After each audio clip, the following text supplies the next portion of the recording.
இறை இயேசுவின் அன்பு சகோதரமே, மார்ச் மாதம் 7ஆம் நாள் இன்று புனிதரை விபியா பெர்பச்சுவா மற்றும் ஃபெலிஸ்டி ஆகிய இரு புனிதைகளை நினைவு கூறுகின்றோம். இவர்கள் வட ஆப்பிரிக்கா பகுதியில் 3ஆம் நூற்றாண்டில் வாழ்ந்த புனிதைகள் ஆவார்கள். விபியா பெர்பச்சுவா அழகிய, நன்கு கற்றறிந்த உயர்குடியினை சேர்ந்த பெண்ணாவார். ஃபெலிஸ்டி என்பவர் விபியா பெர்பச்சுவாவின் அடிமை பெண்ணாவார். பெர்பச்சுவாவின் தாயார் ஒரு கிறிஸ்தவர் ஆவார். ஆனால் அவர் தந்தையோ ஒரு புற இனத்தவர் ஆவார். பெர்பச்சுவாவின் தந்தை தொடர்ந்து அவரை கிறிஸ்தவ விசுவாசத்தை விட்டுவிடும்படி வற்புறுத்தி கொண்டே இருந்தார். ஆனால் பெர்பச்சுவா அதற்கு மறுப்பு தெரிவித்து கொண்டே இருந்தார்.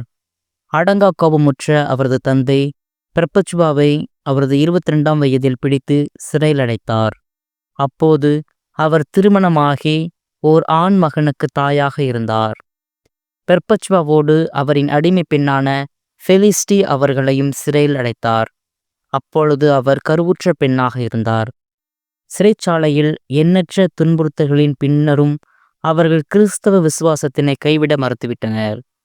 பெர்பச்சுவா, ஃபெலிஸ்டி இருவரும் ஆப்பிரிக்காவின் கர்தேஜ் நகரில் பேரரசன் செப்டிமியஸ் செவரஸ் என்பவரது பிறந்தநாள் விழா கொண்டாட்டங்களின் போது இராணுவ விளையாட்டு மைதானத்தில் கிபி 203ஆம் ஆண்டு தலை துண்டிக்கப்பட்டு மறைசாட்சிகளாக கொல்லப்பட்டார்கள். மேலும் பல கிறிஸ்தவர்கள் மிருகங்களுக்கு இரையாக்கப்பட்டனர். இவர்களின் மரணத்தின் சில நாட்களுக்கு முன்னர் ஃபெலிஸ்டி ஒரு பெண் குழந்தைக்கு தாயானார்.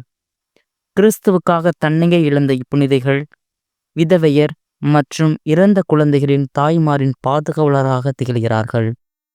இம்மாபெரும் புனிதைகளை நினைவு கூறும் நாம் விதவையாக இருப்பவர்களுக்காகவும் குழந்தைகளை இழந்த தாய்மார்களுக்காகவும் சற்று நேரம் ஜெபம் செய்து நாள்தோறும் நன்மை செய்வோம்.